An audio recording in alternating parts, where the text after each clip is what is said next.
चाहते हैं, इस बात को समझिए कि जेपीएससी और यूपीएससी से जो अफसर चुन करके आएंगे, इस बात की गारंटी नहीं रहती है कि झारखंडी होंगे। तृतीय और चतुर्थ वर्ग की नौकरी में भी हमारे नौजवान नहीं रहेंगे तो कहां जाएंगे? यहाँ पर मैथन डैम में जमीन किसका गया, एमपीएल में जमीन किसका गया, बोकारो में जमीन किसका गया, धनबाद में जमीन किसका गया, हजारीबाग में जमीन किसका गया, कोडरमा में जमीन किसका गया, गोड्डा में जमीन किसका गया? ये सब झारखंडियों की जमीनें गई है। और रोजगार देने के नाम पर जब आप जाते हैं एक आवेदन लेकर के कि एक चपरासी को नौकरी दे दीजिए, तो आपके आवेदन को फाड़ दिया जाता है। ये लड़ने की बारी है, ये नौकरी को हासिल करने की बारी है, और जब तक इसके लिए नहीं लड़ेंगे यहाँ पर नौकरी नहीं मिलेगी। और यहाँ पर नौकरी के लिए आप लोगों को संघर्ष करना होगा। साथियों, एक बात और कहना चाहते हैं, जो लोग कहते हैं कि हम लोग सिर्फ प्रॉब्लम की बात करते हैं, समाधान का रास्ता नहीं बता रहे हैं, आज इस मंच से इस बात का ऐलान कर रहे हैं। राजनीतिक सत्ता में बैठे लोग, रांची में बैठे लोग, इस बात को सुनिए कि झारखंड में खतियान आधारित स्थानीय नीति कैसे लागू होगा। लोग कहते हैं कि हम लोग 1932 पर रिजिड हो गए हैं। हम लोगों ने बार बार हर मन से इस बात का ऐलान किया है कि चाहे वो 1908 का सर्वे हो, चाहे 1932 का सर्वे हो, चाहे 1956 का हो, चाहे 1964 का हो, चाहे जिला आधारित अंतिम सर्वे हो, वो स्थानीयता का आधार होगा। हम ये कहना चाहते हैं कि स्थानीयता के अगर नीति बनाने की जब बात आती है, तो अगर नागालैंड के लिए संविधान के 371 अनुच्छेद में विशेष प्रावधान किया गया है, तो क्या झारखंड के लिए नहीं किया जा सकता है? इसलिए ये कहना चाहते हैं कि दबाव बनाना होगा सेंट्रल गवर्नमेंट पर भी। और जो बात जयराम भाई कहते हैं कि 14 सांसद बना करके दिल्ली भेजना होगा, वो करना होगा आपको, तभी हक मिलेगा, तभी देश के सबसे बड़े पंचायत में आवाज बुलंद होगी।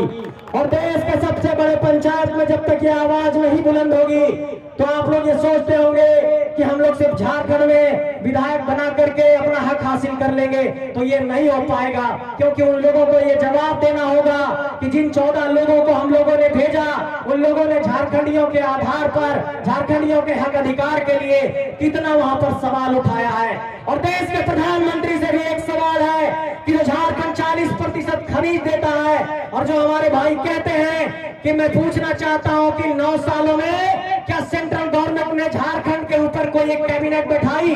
क्या झारखंड के ऊपर कोई चर्चा किया कि झारखंड के लोगों को हक अधिकार मिलना चाहिए? इसका मतलब ये लोग हमारे खनिज संपदा का सिर्फ दोहन कर रहे हैं और हमारे जमीनों को ले रहे हैं, और नौकरी के देने के नाम पर, हक देने के नाम पर ये लोग पिछले दरवाजे से हमारा हक मारते हैं। इसलिए आप सबों से ये कहना चाहते हैं कि इस आवाज को नहीं दबने दीजिए।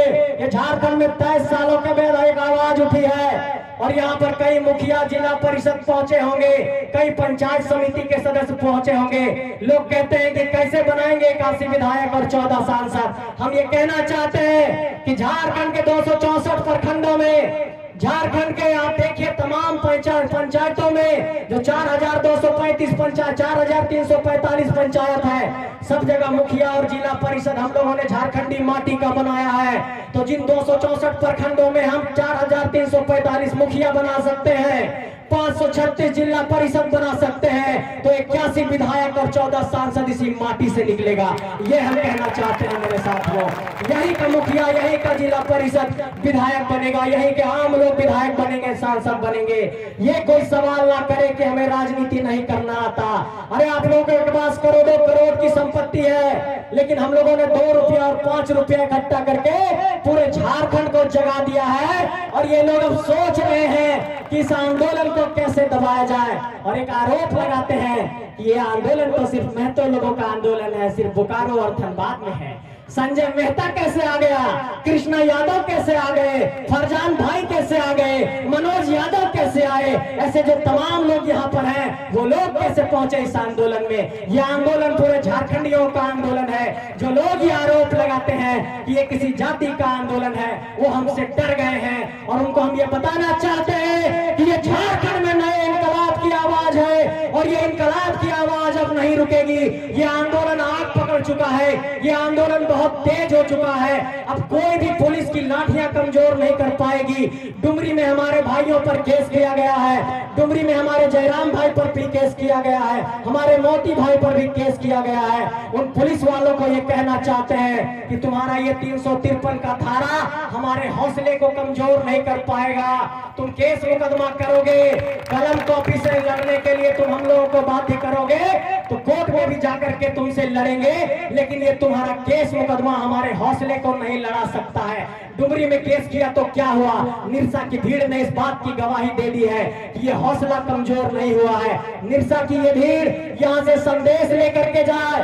आज रात जब कमरे में आप लोग सोने जाएंगे, जब तकिया पर अपना माथा रखेंगे, तो इस बात पर गौर करिएगा कि 200 किलोमीटर से चल करके कोई भाई आया और इस बात को कह रहा था बरी की धरती से आकर के कि झारखंड की धरती को बचाना है। और जब 2024 में अपने बूथ के कमरे से निकलिएगा तो नीली स्याही यहाँ पर जेबी केसेस के नाम पर लगाइएगा। ये ऐलान भी यहाँ से करना चाहते हैं। ये सिर्फ बदलाव की एक तरीके से कहिए आहट है और इस आहट को कोई नहीं रोक पा रहा है। झारखंड के तमाम थाने फेल हो गए हैं, तमाम एसडीओ पीडीओ सीओ सब फेल हो गया है। ये आंदोलन अब नहीं रुकेगा, ये आंदोलन मुकाम तक जाएगा।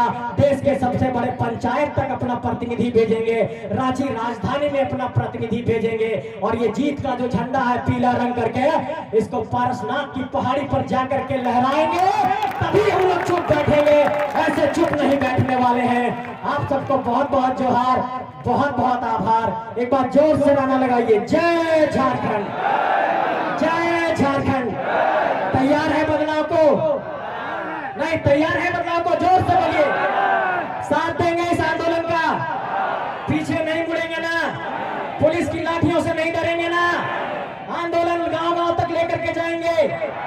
आप लोग एक बार बताइए कि क्या 2024 में हमारे भाई मुख्यमंत्री बनने चाहिए? जोर से बोलिए, जय झारखंड, जय झारखंड। आंदोलन को गांव-गांव लेकर के जाइए, तमाम बहनों तक लेकर के जाइए, तमाम भाइयों तक लेकर के जाइए और झारखंड की इस इंकलाब की आवाज को हर घर तक पहुंचा करके झारखंड को बदलने का संकल्प लीजिए। बहुत बहुत जोहार, बहुत बहुत